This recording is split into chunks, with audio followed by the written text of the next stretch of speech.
Yes. Donc, on va recevoir nos invités avec le concours des auteurs. Les auteurs. Miller, qui écrit pour Ecoto, Joseph Otto, son nom producteur, qui a son tour un producteur qui s'appelle Emmanuel Chatier, qui est également produit parce qu'on appelle le même nom. Le producteur, le producteur. Le producteur, c'est la hiérarchie suprême. Elle est présidente des Canals d'Or. Elle s'appelle Madame Colette Chatier. Bon vendredi, bon week-end. Bon week-end, bon vendredi, bonne semaine, bon fin de mois de juin. Alors, sorry for you, Jato, I work with this in French. On a travaillé le texte en français.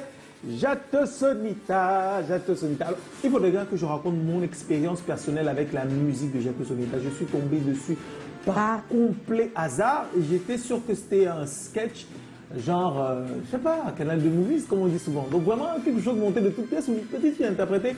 À l'époque, c'était Be Proud de Whitney Houston. Je trouvais ça plein d'émotions, de chaleur, vraiment exceptionnel. Est-ce que c'est vraiment quelqu'un qui vit dans la forêt? Est-ce que c'est pas déguisé par hasard? C'est pas quelqu'un de Makéa, de Dogbon, de Bassi qui aurait porté des feuilles de bananier sur elle juste pour chanter. Et non, quand on achète les chansons, je vois déjà la cohérence, le même costume, plus ou moins le même environnement et les mêmes valeurs reviennent. Et je me dis, ça doit aller bien au-delà d'une simple demoiselle qui aime beaucoup la musique.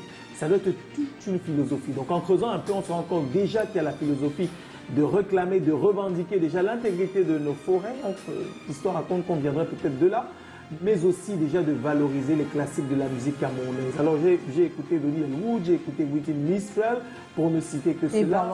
Et Boiloting aussi. Et puis j'ai écouté ton premier single, Light Your Fire.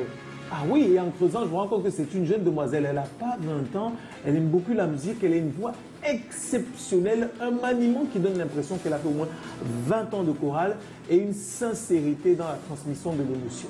Et puis, il y a Jato Sonita, et puis il y a les autres qui l'accompagnent, qui sont en fait des Forest Children, toute la belle bande, qui me rappelle les concepts qu'on voit souvent chez les autres et qu'on voit très peu chez nous, c'est-à-dire des choses vraiment bien pensées, et des enfants qui sont dans leur rôle, dans leur case, et ne font que ça.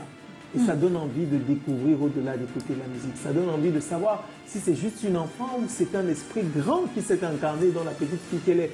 Et les autres qui l'accompagnent, quelles sont-elles, ces personnes? Yes. Est-ce que ce sont des enfants aussi? Est-ce que ce sont des personnes déguisées, des petits nounours, comme on dit, des bisounours? Tout ça et bien d'autres encore, c'est tout à l'heure parce que Jato Sonita and the Forest Children sont nos invités. Yes, yes. Oh là là, et elles sont avec nous. Mais Jato Sonita, qui est le lead vocal de tout ce groupe, est là.